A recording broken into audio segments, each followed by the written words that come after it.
Hello, everyone. This is your host, Gemma Putty, bringing vibrant living conversations from North Idaho and across this region. I'm so excited to chat with the entrepreneurs, creatives, and believers as we journey together to connect more deeply to ourselves, our earth, and our communities. So today I am talking with Christal Gillo of Hunting Bee Apiary. I got to meet Christal at the Inland Fest a few months ago, and she's left just such an impression on me with her knowledge and passion and excitement for her products with the bees and her soaps and her packages with the Beeswax Wraps. So I was so excited to reach out with her to continue this conversation and learn more about her day-to-day and what that means for our health and for the health of our planet. So welcome, Christal. Thank you so much for joining me. Thank you so much for having me. Oh, my absolute pleasure. So let's start with a little bit about your background. Have you always been into bees, or how did you get to having an apiary? And I didn't even know what that word meant until I saw your name. Yeah, it's a bit confusing. People mispronounce it a lot, and I had to learn, and Google it, how to properly pronounce it, the difference between apiary and aviary. But basically, when we were looking at relocating our family, we decided to look up here in the Pacific Northwest. And as we were looking around, ironically, we happened to see bees on the side of the road. And so I actually saw them in some of the pictures of homes we were looking at. And I told my husband, I said, just why don't we do bees?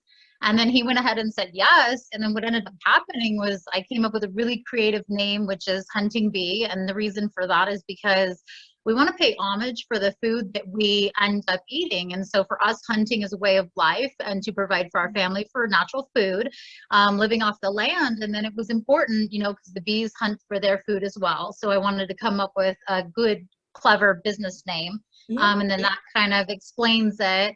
And then after that, what happened after that was just all of this has been my creation to be able to provide for the bees and be able to fund our apiary and expand, and then basically to educate. So So where did you come from beforehand? What was your life before apiary? Yeah, we were northern Arizona, actually, in the high desert.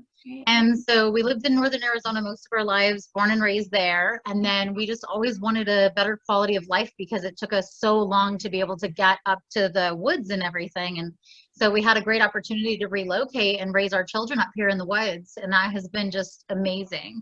That's awesome. So, how long have you been up here? We are officially up here for 3 years now. Okay, nice. And you're in Colville, right? Yeah, we're in Colville, which is about 45 minutes from the Canadian border. So we're densely forested and just have our own little, our whole little atmosphere on the property that we're at, which is really a bit different from other people who actually live in the city. Yeah, no, for sure. And I think that's what more and more people are craving, even after this year of COVID. I think we're so thankful that we've been able to get outdoors still. Like, we have places we can go and be easily 20 feet away from people, never mind 6 feet away from people. So I'm sure you've been loving that this year too. It has been amazing, especially with not feeling cooped up and everything. You can actually go out and just breathe the breath of fresh air without having to be restricted. Yeah. So that really helps a lot, especially with mental clarity and everything. And just really, helping us to get through this. Yeah, for sure. So what does it mean to have bees? So how many do you have? Like, what does your day-to-day look like as you're keeping bees to make each of your products? So right now, when you first get started with one of your beehives, you usually have approximately about 30,000 bees. And then that 30,000 grows into 60,000 per beehive.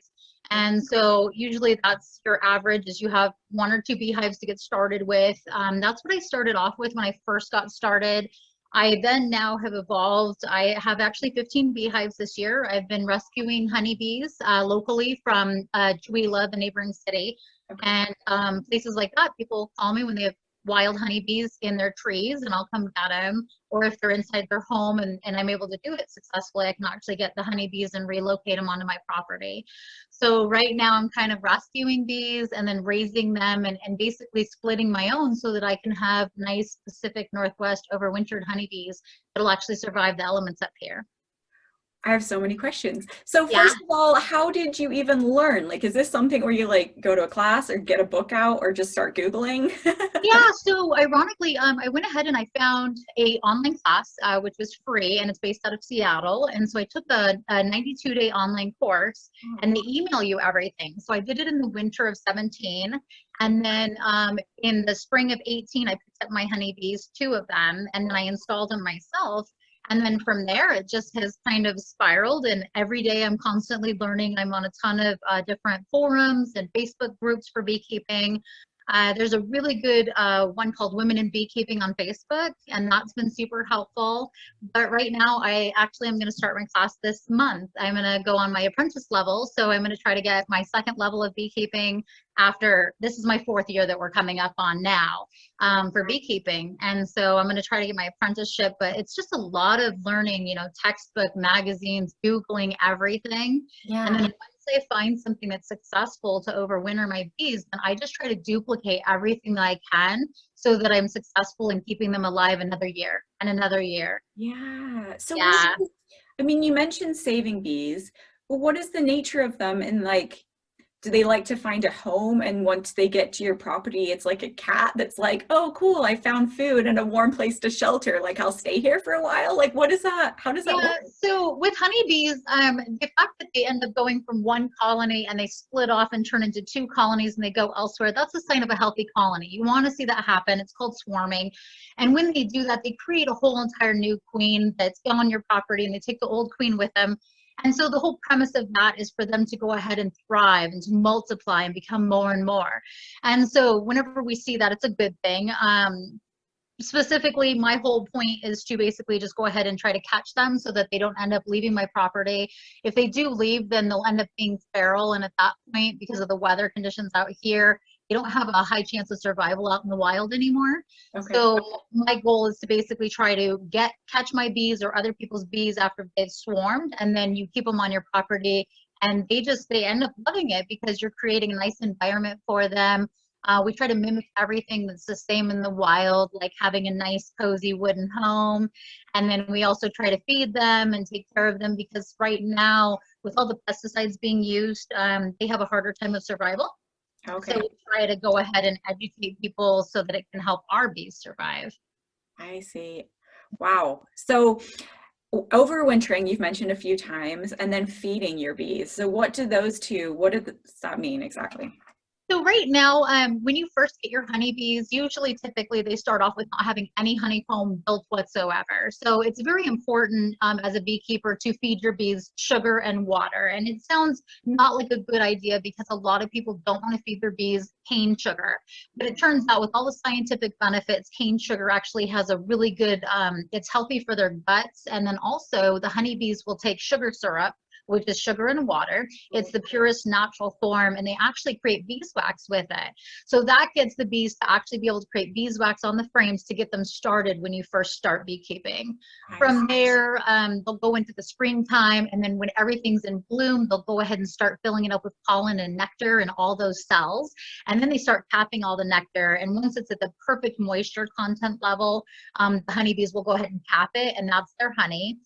And then what happens that's super important is as you go through all of the season of honey season, where they're actually, capping all the frames and having honey available for themselves, then as we come into the winter time and the fall time, it's important to give them raw sugar in the winter, specifically because in the Pacific Northwest, all the moisture we have has a tendency to create a lot of condensation inside the beehive. And so we use raw cane sugar on the top of our hives to aid as a moisture prevention. Okay. And then also, worst case scenario, if your honeybees did not have a chance to be able to build up all their supplies they needed to survive the winter, there's a high possibility they could starve. And so rather than starving our honeybees, we like to have it there as an emergency feed just in case. Yeah. So that way, worst case scenario, if they have to eat the sugar, which is raw sugar, at least they can digest it. It helps their stomachs and keep them alive until the next spring when they can finally build up and flourish. So we've had a few beehives, specifically the one that I rescued out of a home. It was later in the season that I wanted to. And unfortunately, they started eating through their resources. And so one of those hives I am feeding at this time, just on an emergency basis, because come springtime, if they have no food for their babies when the queen starts laying again, they're not going to have any way to raise the baby larvae. They're not going to be able to feed them. And then the colony themselves will end up starving to death. Wow. Now, So there's cool. a lot, yeah, there's a lot involved with overwintering. A lot of people don't realize up here specifically that, you know, moisture it kills bees. Moisture, if the colony gets too warm inside, then they create condensation, and the condensation will drip on the bees, and cold, wet bees equals death. So right now, I thought beekeeping was a little bit, I knew it was challenging, but I thought it was a little bit easier during the winter months. But it turns out every week I still go out there, and I will go ahead and have on the top of my beehives, I'll have a crumpled up newspaper to suck up moisture. I'll go ahead and take a peek, make sure that I can hear them. And then if there's anything that I need to address, like moisture wise, I can remove the newspaper, put new stuff in. I have sacks that I made out of screen, and I fill them with pine shavings that suck up the moisture too. And so if those are full, you know, kind of wet, then I'll just remove those and put new ones in. It's basically now become almost a year-round job of trying to keep them alive. So as it's gone now, this is their third year overwintering, and I just feel like if I can keep them alive every single year with having zero colony loss, then that's a wonderful thing for me. Yeah, So no, I try to duplicate all the little fine details to keep them alive. that is amazing. I love it. And so if they were by themselves in nature, I mean, how do they manage to stay alive over the winter then? Is it Usually you're inside of trees. So Oh, most of okay. your times, like when we're out hunting, to be honest with you, I can smell wild hives in the wild when we're out hunting. It's really interesting. But beehives have a certain aroma. When you're constantly dealing with them, you can smell them. And it's just this natural hive smell that, if you're dealing with them all the time, you can smell them. So I've told my husband before that when we're out hunting, I can smell there's a hive nearby. And so usually they end up finding a hole inside of a tree, and they end up making that their home. Okay. And so 9 times out of 10, you'll find honeybees that have overwintered inside of huge trees, and then they'll come through fire season. You'll end up finding them later on. But the natural tree itself is the best source for them to live in. They have the perfect amount of comfortability inside of there, and then it's also for warmth during the winter. So instead of having insulation, the trees themselves are built where it's perfect for them to be able to overwinter without man's intervention.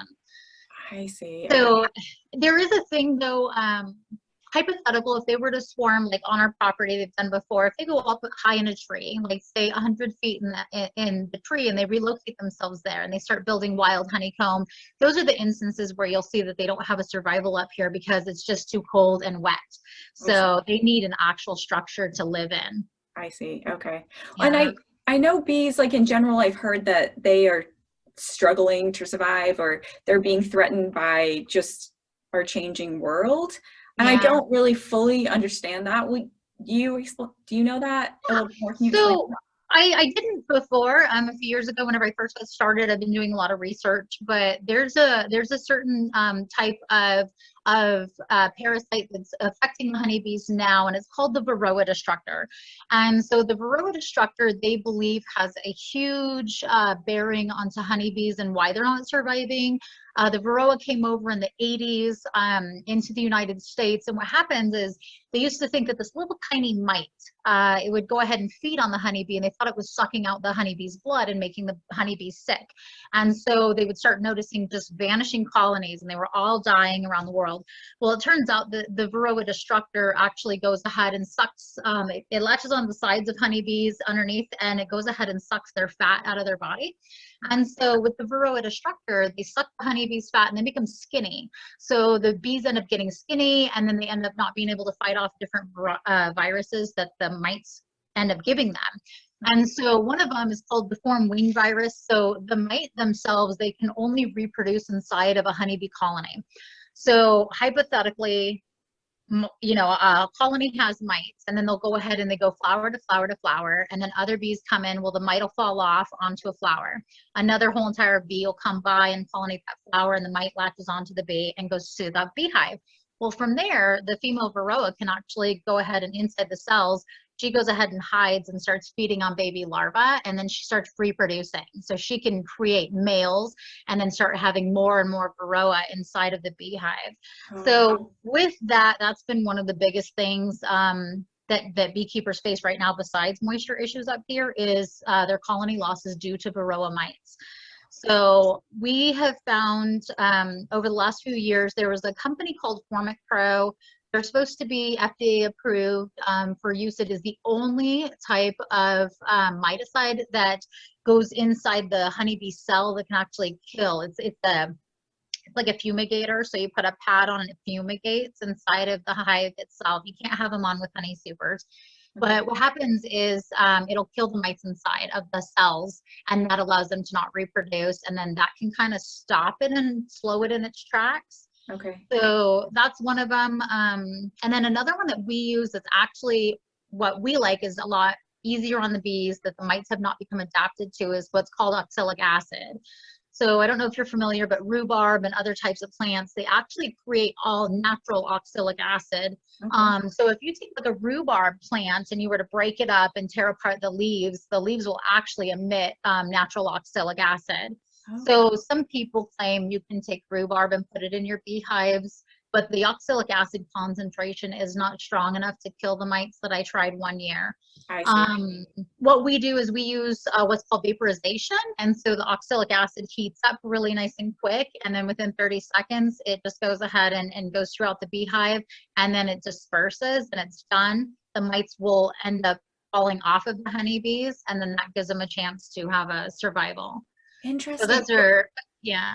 A few. What about pesticides? Like now that pesticides are being used even more on like flowers and on kind of their food source, is that affecting the quality or harming the bees themselves? They do. So a lot of the people around here that we notice, because we have a lot of farmland and agriculture, use a lot of pesticides, herbicides, things like that. And so what ends up happening is it weakens the bees' immune system. So it makes them more susceptible because they're able to live, some of the honeybees are able to adapt and live with the pesticides. But when they come back from foraging, they end up bringing those pesticides on their body, which goes into the beeswax, which ends up going into their bee food for the bees. And then that ends up making them all the more susceptible to other viruses. But right now, as it's been, we have been trying to educate the public. So a big one is educating the public, because a lot of people don't know necessarily all of the damaging effects to all the other pollinators, including honeybees. Right. A lot of people think that it's about honeybees necessarily, but you realize the bumblebee, there's one of them that has gone extinct, or that is on the extinct list. There's other pollinators being affected by spraying right now. So what we do is we told all of our neighbors, look, we're going to get into beekeeping. They were all super supportive. Some of them had even tried it but failed. Right. And so they end up calling us before they spray. And the main reason is because if I keep telling everyone, if you can go ahead and notify your neighbors that you know have bees, call before you spray. That allows us to button up our bees for 24 hours. Yeah. They can go ahead and spray the pesticides or herbicides or whatever they have to do for their crops. But then 24 hours, it lessens the likelihood of our bees getting poisoned. Yeah. And that has really helped a ton. We recommend the public on a strong basis to, basically, if you need the spray, we understand some people are afraid of wasps, they're allergic, things like that. Your best bet is to spray first thing in the morning as early as possible or as late as possible when the pollinators are not out foraging. And that helps a ton. It gives it a chance to dry and not be as effective and harm the pollinators. Okay, this is silly, but what are other pollinators other than bees? So right now, I know a lot of people do not like wasps, but the wasps are great pollinators for our garden. They end up eating a lot of the other insects that eat your different types of vegetables and things like that you have problems with. We do have a bunch of carpenter bees on our property. The bumbles are one of the favorites as well. We currently have different types of fly species that are on our property. And then as it stands, I don't know all of them yet, but we have over 20,000 different varieties. There is 20,000 different varieties of these species right now in the world. Wow. So not just the honeybee, which is one, but there's multiples that all have these important jobs of pollinating all the products, everything that we eat, things like that. But just there's so much more to it, especially with the flowers. And one of the biggest things that really changed my way of thinking was basically we've found out that there are a lot of plants that have adapted to one certain bee species. So in order to get pollinated, that plant needs that one specific bee species. And if that one bee species becomes extinct, then that plant shall then perish, and they will become extinct as well. And so it's just, you know, the way that the world evolves in today's day and age, I mean, it's super important for people to just realize what they're doing and maybe make a little bit more conscious efforts to try to help out versus being so afraid. Yeah, no, for sure. And educating and learning and being open Yeah. to it, right? Like I love just even thinking of this little buzzing world of like the flowers and the pollinators and the bees. And it's just, it's a total, I mean, of course, like ecosystem level that humans, of course, are just not always Yeah, thinking of, right? It's like this tiny little world. I imagine it with fairies and gnomes and yeah, it's really right? true. I mean, I had a hard time, you know, growing up with ants and things like that, being in the desert, and scorpions and Right. tarantulas and things. And then you come up here and it's like, as you evolve as an adult and you start actually living off your land, you realize how important the ants truly are to be able to have a garden. You know, people don't realize that the ants travel all over everything and pollinate as well. And there's different, you know, things that they do, or, you know, it's just, the whole thing is just amazing. And connected and Yeah. yeah, so awesome. Yeah. So, okay, so you've got your bees, and then you've got your products. So how do we go from A to B? Because I don't quite understand when you like tap into your honey, like what it takes Yeah. for you to get your soaps. You've got your beeswax wraps and little cute baggies that are amazing. So do you want to talk a little bit about that process? Yeah, so one of the things is that I touched on, we need to go ahead and have the bees start creating beeswax. So that's super important. If you want to get honey and bees to be able to produce their own honey, they have to have beeswax. So once the hives are established and they've started creating their own frames full of beeswax and they go through the whole summer, if the bees have fulfilled all of their requirements for them to be able to live over the winter, which I have now figured out, and I can add what's called a honey super. And with that honey super, it's another box, and the bees can fill it up with excess honey that they want. And if they need it, I can go ahead and give that to any of the other beehives. But if there's plenty for the beekeeper, then I can go ahead and harvest some of it. So when we harvest that, you basically just take a whole entire frame of honey and you'll scrape off the top layer of wax, and that's called wax cappings. Okay. And so that's the wax that we end up using for our products. Then there's also a second type of wax that the bees, it's the same beeswax, but bees make what's called Bur Comb. So anytime that the bees have too much space in their hive, if I've forgotten a frame or there's too much space and you don't have it just perfect, the bees will fill that up with beeswax. On my Facebook page and Instagram, I've posted quite a few years now, my bees end up creating what's called Bur Comb. And so they start building up. And so out of any hole, they'll just start building all this beeswax, like leaning towers of Pisa for no reason. And so I'll go ahead and I have to scrape off that excess beeswax, because if not, it starts collecting in there. They'll fill it up with babies, or they'll go ahead and start having honey in there, and it becomes a sticky mess inside the hive. So I usually do a lot of hive cleaning and I scrape up all that excess beeswax. And so I use those in my products as well. Okay. That allows me to go ahead and process the honey, and then whatever is left out of the beeswax, we go ahead and reuse those. Sometimes I wax my frames with them for the bees to go ahead and have, or I create, I do it with my lip balm, so that you have natural beeswax that's going on your body. In my lotion, I like to put it in there because topically it helps a ton with skin issues. Yeah. So I do use it in my lotion. The beeswax wraps are amazing. Those are one of the products that a lot of people like, because you're using less plastic and you're using less saran wrap, and it's something that you can reuse numerous times. And then I even include a rewaxing pack to go along with it, so you can go ahead and rehydrate them on your own. Yeah. You can teach other people how to use them and make them, which is super fun. But other than that, I mean, I just try to use as much as I can of the bees products without harming them. So I don't want to take from them if they can use it the next year. One of them that they do create is Propolis, and a lot of people, it's a bee glue. The bees will go out into the wild, and so they'll go ahead and take from different trees, and they'll go ahead and start processing the sap with their saliva, and they end up making a resin solution. And so this resin is kind of like pollen on their legs. It looks really brown and sticky. And anywhere that there's any type of gaps in their beehives, the bees will go ahead and close it off to be able to create a sanitary environment inside their home. So if there's any cracks or any gaps, let's just say that a mouse was to get in the beehive, the bees will kill that mouse, and then because the mouse is in there, they do not want to go ahead and risk ruining their beehive with anything. So they'll go ahead and mummify it by using the propolis. And so they'll mummify anything that's in there that shouldn't be in there so that it doesn't end up contaminating their beehive. Wow. So propolis is super cool. It's really sticky in the summer, but then it's really hard in the winter, and it's basically just really hard resin. So we'll go ahead and chip away at it in the springtime and in the summer when we're cleaning up, and you can save that. People use it in tincture form with pure alcohol, and you can just let it sit for weeks on end, and then you can take that as a supplement. It has many healing benefits. And then also there's companies that use it in their elderberry syrups, and it has tremendous results with keeping people from getting sick and colds and things like that. It's been a trendy thing that I've noticed quite a bit, like propolis and then bee pollen too. Like I've seen it in different health food places, even TJ Maxx in their little section. I'm like, I don't want to, I hate getting carried away with trends until I like know the legitimacy behind it and that it's not like taking away from the animal. Like, do bees really want us to have this, or do they need it? So the bee pollen too, what is that?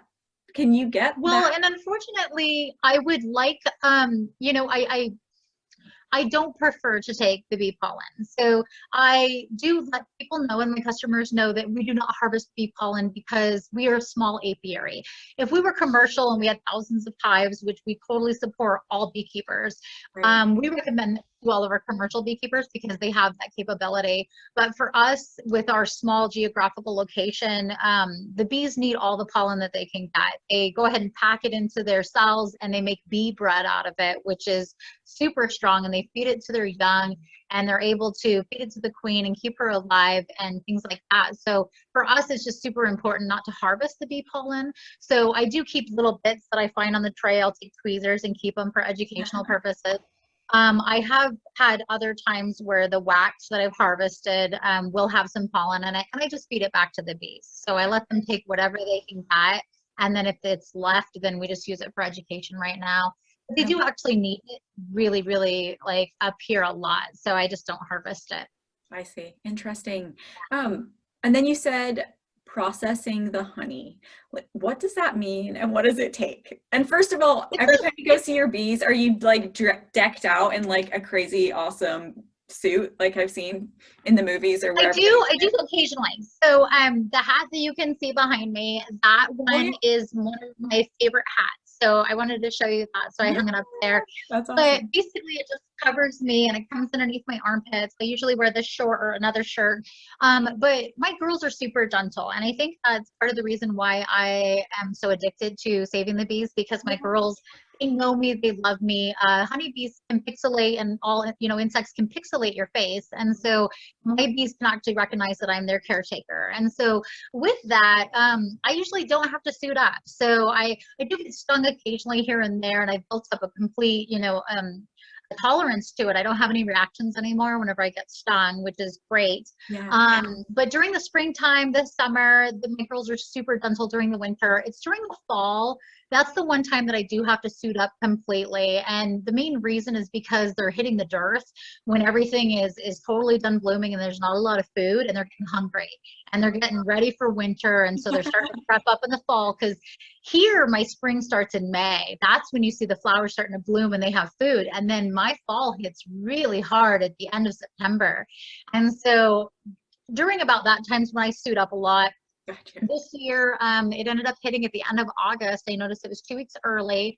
And so I had to start suiting up because I wanted to check on the honey and see how was it going, you know, like, did you make excess, or do I need to leave it for you? And at that point, that's when they were starting to become angry, and I could tell that they were being defensive over the honey supers. So in that case, I go ahead and put on my suit. I will go ahead and pull up the frames. You have to make sure you have no bees on there when you bring them inside the home. And then you'll go ahead and take your honey frames into your home or wherever you're going to process them.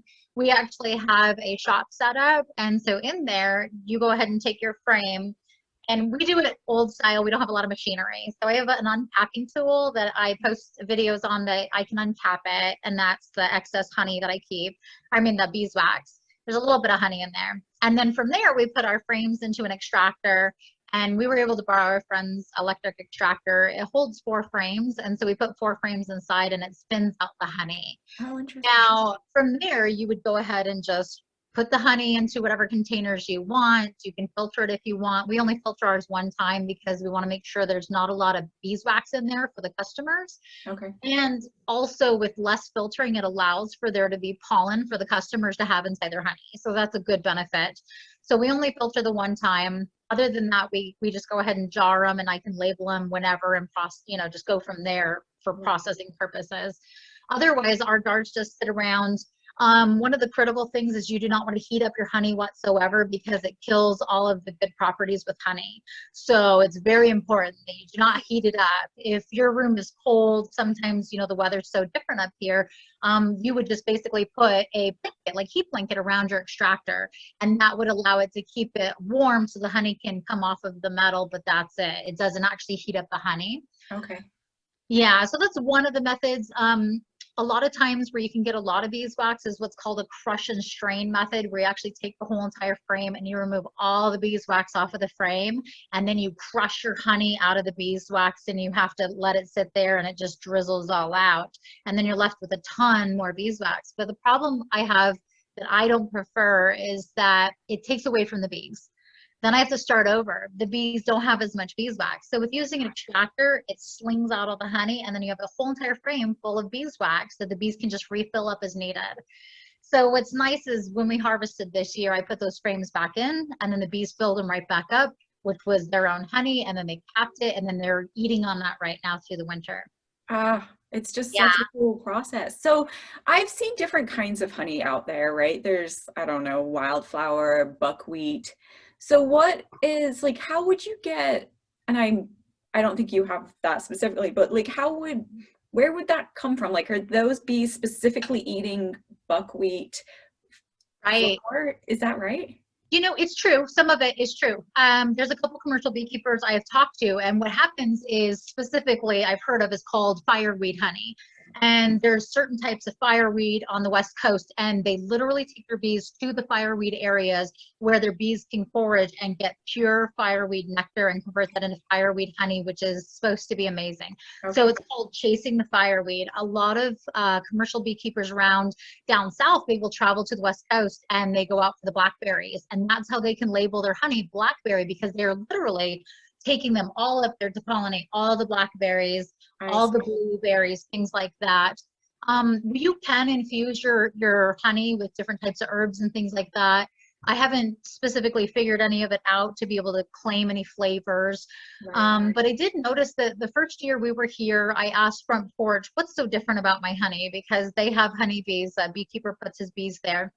And my bees will actually travel right over to their property too. Bees travel in a 5-mile radius. Okay. So if you can guarantee that your bees in a 5-mile radius have all of this, you can claim what it is.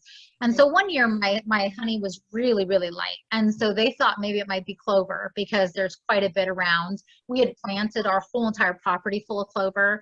You mentioned buckwheat. I purchased a bunch of seed because I want to try buckwheat, because I have another friend who the honeybees love buckwheat. Yeah. So I have tons of garden space. And so I want to put buckwheat in one section. I want to do fireweed in another, and basically just try to feed the bees. Yeah. But with the fact that the honeybees travel up to a 5-mile radius, to be honest with you, there's a lot of times where I don't see a lot of honeybees in my yard. You would think 60,000 bees, I'm getting closer to 1 million, but they're actually not in my yard because there's so much other forage. They've figured out where and what they need. They don't like one specific food. They need tons of different food. So they travel so far to get all that forage that they need to survive. So it's not where you get all the health benefits. Like, the health benefits are from the bees eating the plants that come natural to the local area, which then when we consume it gives us, like, builds up our immunity to those plants, which absolutely is beautiful, right? And then you're getting all these different benefits from the diversity of the food that the bees are eating. Is that right? Yeah. Absolutely, absolutely. And that's exactly how it works. I mean, we have our children who have been having hay fever issues since they were born. And it's just a simple change from getting honeybees and them eating our honey in our area has really helped tremendously, where they've been able to lessen their allergy medication because they're actually consuming all of the bee properties from our actual area that was making them allergic. So that's been huge benefits. And then of course the bee pollen, which is in the honey, I mean, that helps out too. So we've seen it proof ourselves, and that's why for us, it's a huge thing to go ahead and utilize what the honeybees are giving to us for our bodies topically.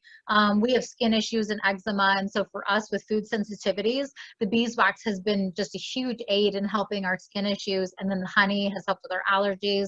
But for a lot of other people, we feel like our products are helping. And that's what's important, is educating people that, look, honeybees do serve a bigger purpose. It's not just honey, but you need to care for them, love them, and they will in turn, be able to go ahead and give you what you need, which is helping your garden and all your foods and things like that. Well, I love it seems like your theme with even creating your products is also very natural. Like you mentioned, you're not putting like scents in, you're not putting dyes in. You're like, first of all, beeswax smells amazing. Like I have candles and I'm just obsessed with that natural, like sweet smell, but it's like earthy too, right? Like I don't think it needs anything. So I love that you're honing into that and not frou-frouing it up when it doesn't need it, right? I've had a couple requests here and there. There's one fragrance that's a specific premium fragrance oil. It's called Oatmeal Milk and Honey, and a lot of people do love that one. Yeah. So I do use, there's a couple that I do use because people do like it. But other than that, that was my whole premise, is less is more. I was originally, whenever I first moved up here, bought some paper candles, because we do live out here. The electricity was out all the time. So I bought these candles and they say beeswax candles, and there's nothing to them. So I ended up doing research and found out that legally you only have to have about 5% beeswax in your products to claim beeswax candles. Sure. So that was really upsetting because there's no smell. And once I started like going ahead and seeing what the bees could give me and making candles, it was a night and day difference. That smell that you get, pure natural beeswax will go ahead and grab the negative ions and purify your air, and they help with a ton of things. And so after that, I just was realizing, less is more, which we're trying to lead a better lifestyle anyways. Right. So since then, it's just kind of evolved, and I don't feel that, it's helpful to put a bunch of toxins in our bodies, and into the air and into our products. And so to be honest with you, having beeswax and soap just made sense to me. I mean, I make natural, least amount of ingredients with your soap. That way it's a natural hardy soap, but then the beeswax topically helps you as well. Yeah. And so, I've had a couple requests, and I do use occasionally the oil that they request. Right. But that's only, in small amounts. Otherwise, essential oils, if I can, that was my big deal, is essential oils. And then if not, I still have a whole entire unscented line that I love. I mean, we go out and we cultivate sage from our property and around Washington, and we grind that up and put it in our soaps. Oh, yeah. And same thing, and same thing with the lavender. I mean, there's nothing better than hardy ground up lavender, the smell of it, and then to have it inside your soap is just amazing. And it just smells so good. Yeah, for sure. And that's it. It's not like they don't smell. They just don't, they smell natural. They smell like sweetness from the bees, from the honey. I love that so much. So what is your favorite product that you make? I love, like, honestly, the little baggies that I bought from you. I love those because I have Beeswax Wraps, which are super handy, but I've never seen anyone be like, well, but you can also use it instead of a Ziploc. So perfect. I really liked those. My grandma had actually given me an article on those the year before I started making them, and I sat on it for a bit. And I was kind of like, well, they're popular on the West Coast, they're popular in California. And then I decided to figure it out on my own, my perfect recipe that makes them mine. But from there, I mean, we do a lot of leftovers and things, and my kids take their lunch to school. So for me, having a bag was more important because I could bring it home, I could wash it out really quick or rinse it, or just be able to keep reusing it. And I take them to my shows with me with my food. So that was a good one. Right now, I have to be honest with you, there's my favorite one is I make new bath melts. So what I do is, how you have a wax melt that you would put in your wax melt warmer. Those are not very popular because mine are more natural, and so a lot of people like the artificial smells, and they're harder to create with pure beeswax and coconut oil. It doesn't really quite, it's not as great. So Okay. I came up with bath melts. And so those are is the same concept, but it's my lotion properties mixed in with Epsom salts and then essential oils. And Ooh. you pop one of them into your tub and it just sits in there with you and it basically liquefies and you have this great, amazing product all over your skin. And then whenever you get out of the tub, you just dab yourself off and you don't have to use lotion. And Oh, so for me, unfortunately, it does not contain beeswax because it does go in your tub, but right. it's, you know, a line that I have off of my products, which is all natural and those are super fun. But I have fibromyalgia and I take a lot of baths and for me, natural is easier. And so I like to have something that soothes the body, you Yeah. know, so I have fun with those and those sell really well at shows and the 2 online stores that I run. So Oh, that's so yeah, awesome. And you're so yeah, easy to find online and order stuff from. So I everybody can know. go online and order. Yeah, yeah, I really like it. I mean, Etsy's been amazing. That has been an amazing company. The website that I have has been amazing. And then just the customer response from everybody during the pandemic. I mean, that has been amazing as well. Everybody wants to help support the bees and it's just tremendous. It allows me to be able to expand and have more bees and be able to educate better. No, for sure. Well, and I think I was just talking to someone earlier about this. Like, we have this ability to now connect globally, right? Like, I've taken classes from Australia and I love that Oh, ability, but I also love the ability to go to like my local farmers market or Inland Fest and connect with people in my community that are like living to improve the health of our community, our bees that I can go get a cup of coffee with when COVID yeah, is over. But like, you absolutely. know, connect on the very local level as well as the global level is just an awesome thing. And yeah, so that's awesome. Yeah, So now, I mean, talking on those various levels, like we can all go to the grocery store and buy honey, yeah. but well, can you talk to us about like what to look for? Like, because there's so many different labels and processing methods. And so if someone is at the store and they're like, that's where I get my honey from, is there some quality piece or label that we should be looking for to make sure that we're getting a quality product? Right now, as far as the research I've done with honey regarding honey is if you can buy local. That's going to be your number one source of being able to support any beekeeper, whether it's commercial, whether it's a small hobbyist, whether it's a sideliner, anybody in between. If you can find a farmer's market or you can find on a Facebook group, I mean, all you have to do is go to the classifieds, type in local honey or even honey, and you'll see a bunch of local people that are trying to sell their honey. Oh, for That's sure. going to be your freshest, best bet of natural local honey for your area. If you're at the grocery store, one of the good ones is going to be, you know, made in the USA. The problem that we've noticed is that honey has a large black market problem. And so a lot of the honey is imported. In order to be classified as organic honey, the import honey can be called organic, but the United States ones cannot. And the reason is because if bees travel in a 5 mile radius, you cannot control where your bees go and what's sprayed with pesticides and things like that. So Right. unless if you physically are certified organic, there's no way of controlling your bees in a 5 mile radius. The other thing is that we try to basically look for our labels to make sure like, oh, it's produced in Texas. I mean, that's great, you know, or some other state that we know of that is in the United States. That helps a ton. Right. We follow a lot of commercial beekeepers on YouTube and things like that, and that really helps us to be able to educate ourselves as to where the honey's coming from.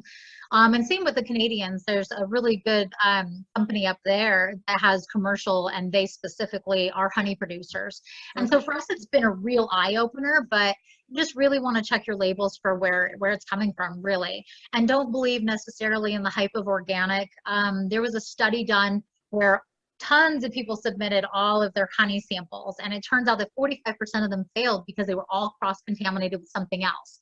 So whether that be corn syrup or Oh, something else, there was other contaminants inside of there that made it not pure honey. And so as a beekeeper, when we feed our bees, we cannot feed them during the honey season because then they will take that and put it in with their honey. So that would make it not pure honey. So there's rules that you have to do in order to ensure that your honey is pure honey and not basically sugar syrup that you fed your bees. oh, wow. Yeah, That is fascinating. When there's so many, I mean, I think over and over and over again, as I've been talking to people, it's get to know your food sources, get to know your farmers, get to know your beekeepers, get to know your flower person. Like that is the only way that you can really know what you're putting in your body or on your body for that matter. So Absolutely. Absolutely. yeah. So how long do bees live? Like So what is right the now, lifespan? yeah, it's kind of sad. But honeybees usually typically live 6 weeks. So if you're in What? where the climates are a lot better, and let's just say that Texas is basically year round, Okay. Texas and California are amazing where year round the bees can go ahead and you just have a full-time beekeeping schedule, all year round. The bees, they live for 6 weeks and then every 6 weeks they die. And then after that, the new bees go through their process of all their different job duties and then every 6 weeks. Well, the advantages to living up here in the Pacific Northwest is they don't die as sudden. So springtime, sure, summertime, sure. As it gets into the colder seasons, bees can actually live a lot longer. So it extends their lives because they're not exerting as much energy. And so they're basically just staying colder longer, and that extends their life. And so some of them, they say, can live anywhere from 6 to 9 months, depending upon what regions they're in. So right now, my bees are alive. They're inside their hives, but because it is literally 10 degrees outside, they're in Yes. a cluster and they're staying nice and warm. There's a certain part of time where they can actually go into torpor, which is where they actually are almost in like a comatose state where they can't move, they're not dead, but they're just kind of stuck there. And then as it starts to warm up, their bodies start to kind of move around a little bit and they can still generate and stay alive. So right now, I mean, they live quite a bit. I want to say quite a few months so far that I've noticed. During the, let's say, whenever it's about 40 degrees or so, the bees will go ahead and come out and start to go flying, and they do their cleansing flights. You'll find bees on the ground that die because that's their time. Right. Or option B, I found where I go out in the snow and I start picking up all these dead bees because I'm super sad and I didn't realize what was really going on. And then all of a sudden I bring them inside and have them on the counter. And then next thing you know, 10 minutes later, because it's 65 in the house, I have flying bees everywhere. And so it turns out they were in torpor. They were totally in this comatose state, just asleep, just sitting there. And then all of a sudden it's nice in here and they started flying around, going to the bathroom. And then you realize that they're still alive. So from there, yeah, so it's pretty cool process, but that's how you can tell like that the bees will live longer up here. And it's just a pretty neat. Wow, so they're replicating that fast though too. If you have like that many bees and it's like the constant cycle They through. do, yeah. Wow. So the queen herself, she will go ahead, and so a lot of people like to think that the queen runs the show for the beehives, but in actuality, they work hand in hand, but the bees actually run a lot more of the show than people believe. But what ends up happening is the queen, she ends up laying anywhere from 15 to 2,500 eggs a day. And so she'll actually go through the cells and start laying eggs all day, every day. And so that's where your reproduction comes in. And if as soon as the egg is laid, within the first 3 days, the little worker bees will go ahead and feed the eggs royal jelly. And then after that, they end up getting fed the bee bread. And then they keep growing. And from there, that's what ends up determining what's going to be a worker bee. If the bees were to determine that they want to go ahead and make a new queen, they will actually take one of those freshest eggs possible and they'll start feeding her royal jelly from then on. And they only feed a queen royal jelly her whole life. Oh, So from there, she gets lucky and she gets the royal jelly, and that'll be the queen that ends up taking over the hive. But they all have different types of duties. And what's really cool is with the queen laying that many eggs per day, it's pretty neat. Inside of her body, she has all the sperm to last her lifetime from when she's gone on a mating flight. Inside of her body, she will go ahead and determine what's going to be male or wow. female. Big a certain way, that'll be a worker bee or that'll be a drone, which is a boy bee. And the queen can determine that based off their needs. So right now, all my hives are full of worker bees. All the drones have been kicked out because of fall and winter, and they're dead, they're gone. And then inside of there in the springtime, she'll start laying males again for the reproductive cycles for the new virgin. Oh, that really Yeah. is very strategic of her. Yeah. I love it. So Yeah. you mentioned too, like I know that you've got your family. How many children do you have? I have five that are all mine. Yeah. Fun. Yeah. Yeah. Do they love helping you with this, or is this They kind of your, do. yeah? Yeah. Right now, the girls are the most. The girls are the ones that really hone into it. They love the bee inspections. So I'll do a YouTube videos every once in a while. And my youngest, she loves to help with the bees. It's her passion. And so she'll walk around with the dead bee. She plays with the live ones. But yeah, she really hones in on that, and she really loves the advantages of basically I've taught her, this is what you do to start a business. This is what you have to do to run a business. And she really likes the ins and outs of it because it's fun. It's like, it's just like when we were kids trying to play store and things like that, except for now it's real, it's adult life. Yes. Oh, Yeah. fun. That's amazing. So you talked about just trying to live a sustainable life in general. So what other things do you do to just kind of connect yourself more to a sustainable life? Or what does that even mean to you? Right now, basically for us, we're still living the same way that we used to live in Arizona, which is living off the land. We didn't have good opportunities for gardens where we were at because it was northern desert and it was always either hot and wind or cold and wind. Right. But up here, the land is rich, the land is plentiful, and the land really gives back to us. And so we've had amazing progress with our gardening. We're teaching ourselves, different food items that we could grow here that we couldn't grow in Arizona because of lack of water. Yeah. But here, gardening has been a big one. We still love harvesting our animals because they're wild, they're natural. Right. With fibromyalgia, you have to eat a certain diet that's more natural. And so for me, it's better to harvest meats that have not had any antibiotics or any hormones or anything. Right. So for us, that's a huge thing. And then also to be able to show our children what it's like to live off the land and survive. Yeah. So being up in the Pacific Northwest, that's been a real game changer up here, is just finding out all the different things that the planet can give you and what you can do, even if you did live in an apartment or you did live in the city. How can you grow your own vegetables inside and harvest your own herbs? And what if you want to have a couple of chickens, and have your own fresh eggs, which we love doing. Right. Well, and I think it's that piece of like health. It's coming back to like simplicity of just finding like the meat that is more simple, like hasn't got the hormones, that's from down the street or around the corner. And yeah, like having just a windowsill pot of herbs. Like I'm not gonna lie, I'm really good at killing plants, but I keep trying. I'm like, my herbs last a little bit longer every summer, so I'm getting better. Yes. But just that simplifying into like, oh, you don't have to go anywhere if your herbs are on the windowsill. You don't have to go to the store. You don't have to worry about whether they've got pesticides on them because you know for yourself where you source them from. So Absolutely. he's just chipping away at it. Yeah, and now with today's technology, I mean, I love watching all the videos where you can take some produce and then you can go ahead and cut off the end of it and regrow it in your home and watch your celery grow, your pineapples, they have avocados. I mean, so many things that we can do and learn from to be able to teach everyone else as well. It doesn't have to be a cost-spendly thing, where you're constantly spending money on, all the packaging and all the fluff that goes along with it. A lot of the big things that we do on our property is upcycling, and so I try to basically take some of the items that we have, trash wise, and upcycle them and use them for our purposes, repurposing for potters and plants and things like that, and that helps a ton, and especially when you're starting out with your garden with your egg cartons and things. I mean, there's nothing better than trying to upcycle something and make it even better. Yeah. Oh, I love all of that for sure. Yeah. Oh, well, I could talk to you all day long. We touched a little bit on how to find you, but your website is literally huntingbeeapiary.com, right? I actually do have that one, but I bought a new .com because I wanted to shorten it. It's hunting and then just the letter B.com. So that's my newest one. Yeah. So I have that one in addition. And then of course I'm findable. Those two are the websites that the same exact website. But that's the store that I have. It's the website I designed through GoDaddy. I do a lot of blogging on there, which helps educate other people because I want them to know that I offer free mentoring to people. I want them to succeed with their bees. And if you have questions, feel free to email me. People email me a lot with questions. And then of course on Etsy, people find me from all around the world on Etsy, which is amazing. And then I do a lot of social posting. Instagram, I'm on Instagram and Facebook under Hunting Bee Apiary, and then same with YouTube.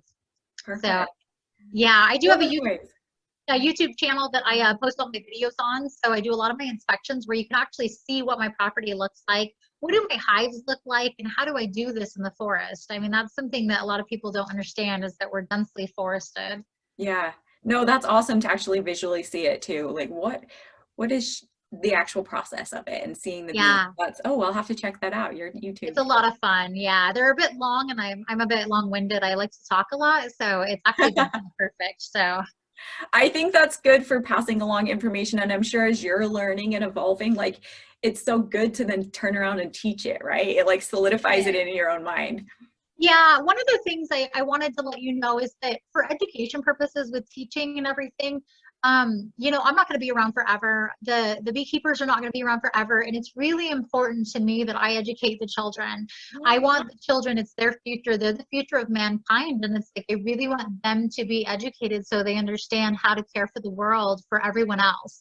Yeah. And so my favorite thing to do when this pandemic's not going on is I actually go to local schools and I educate. I'll bring my pet cemetery there and I get to show them what are poison bees, what are healthy bees, what can you do to help all the pollinators.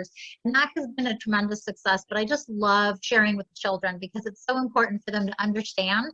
And then maybe they can make that huge change that we're going to need, you know, to be able to keep everything going, you know? No, for sure. And connecting the stuff that they're probably seeing at the store back to the real world. Like everything has come from a real place, and it, you know, it could just be the farmer down the street or the beekeeper down the street that is connecting to your flowers and enhancing your own personal community. So I love that. How awesome. There's not a lot of people that have access to 4-H clubs and things like that. I mean, up here it's a lot, there's a lot more, but from where I was from, we didn't really have a lot of that going on. But I was an 80s kid, you know, and so now it's nice to be able to explain the process. And, you know, that's why for us hunting has been to teach them this is where food comes from, you know, and you can have natural cows and pigs, and our friends are raising farms where we can eat their meat, you know. It's just been a real game changer. Well, and I think for kids, that's so exciting. Like, I'm excited. Maybe I'm just a big kid, but I'm like, I just love connecting it back to like being out there and putting your fingers in the dirt and seeing the bees and the animals and the processes. It makes it eating and cooking like a whole nother level of respect for like the greater entity that you're like bringing to nourish your own body. Like, I just love that, you know? Oh, so awesome. So I always like to end with just talking about your 3 inspirations for vibrant living ways, like locally. Are there people that have inspired you or? So that was a hard question for me because moving up here and you're surrounded by, you know, nature and everything else, you make new friends, things like that. It's so different, you know, not having family around, and you basically just learn to adapt and overcome in your situations. And for me, one of them was when we first arrived here, there's a place called Front Porch Farm, and they're located in a town that's only like 5 miles from us. And it's a little town called Addie. And so for us, we'd always drive by. But when I met them at the Chewela Farmers Market and I started going my first year at the farmers market, I realized that they have these great community values of teaching people where the food comes from. They have this complete farm, and a lot of the local people will come and buy their produce, but they actually go ahead and they inspire people to eat better and do better, and they lead by example.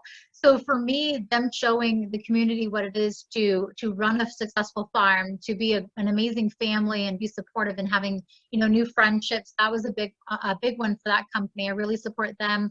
And then the Chewela Farmers Market, that had another huge impact on my life. I've never really, I mean, I went to a couple of farmers markets in Arizona, but, you know, again, we lived in a city and it wasn't really, you know, like homesteading. And here it's like you have these amazing farmers market where the whole community comes together and you have all these small businesses, and to be able to have that warmth and that love, and everyone wants to see you successful and they want to help you and they want to understand you, it has been just tremendous. It brings the community together.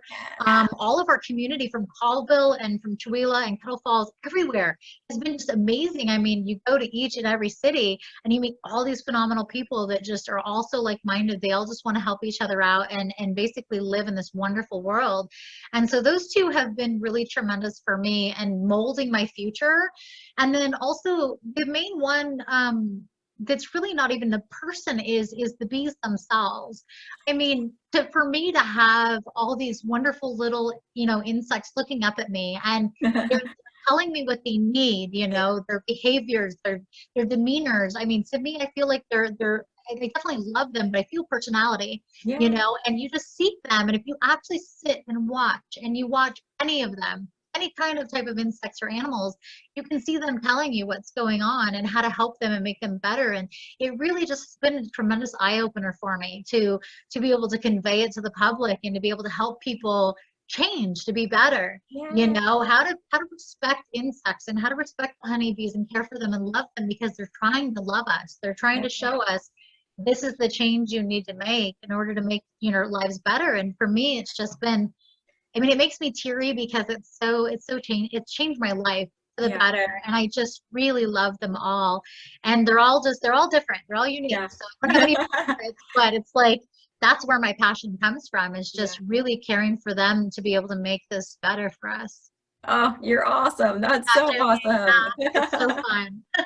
That's so cool. Yeah. Well, and so can we find you it's the Twilla Farmers Market, right? Yeah, it's Chihuahua. Chihuahua. Yeah, sorry. It's okay. Yeah, Chihuahua Farmers Market. It'll be my 3rd year going there. I'm super excited. I want to do Paulville on Wednesdays, so I'm going to try that too. But it's every Friday in the Chihuahua Farmers Market at the park. It's this amazing park. It's got trees and a creek, and it's just such a fun family atmosphere. My kids play in the summer in the creek, and it's just wholesome. You know, it just really brings back the zest in your life. Yeah, I love farmers markets. I chase them around the country. Like, they're my favorite. Like, my mom and I seem to attract them. We go through places and I'm like, there's a farmer's market. Who knew this? This is amazing. Because it's that piece of like, it shows the heart of a community, and you just get to connect with like the roots of it. And that's where I found all my guests for the most part. That's so cool. I love it. I think it's the greatest thing ever. And it's just, it's a life changer, you know. I that's why I enjoy going to these craft shows, is to meet all these new people and branch out to the different states and really just start meeting, you know, different commercial beekeepers and regular hobbyists, and we're all alike. We're just trying to keep the bees alive. Yeah, for sure. Yeah.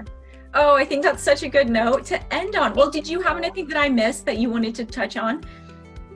I don't think so. I think that's basically everything. I could go on for hours, to be honest with you. I love my passion, and I love talking to you, and I love talking to everybody. And I really thank you for this. And this has been amazing. And during this, you know, it's very cold outside, but it's nice to see a bright face and be able to have a big conversation. Yeah, no, for sure. Thank you so much for joining me. I really appreciate it. Thank you.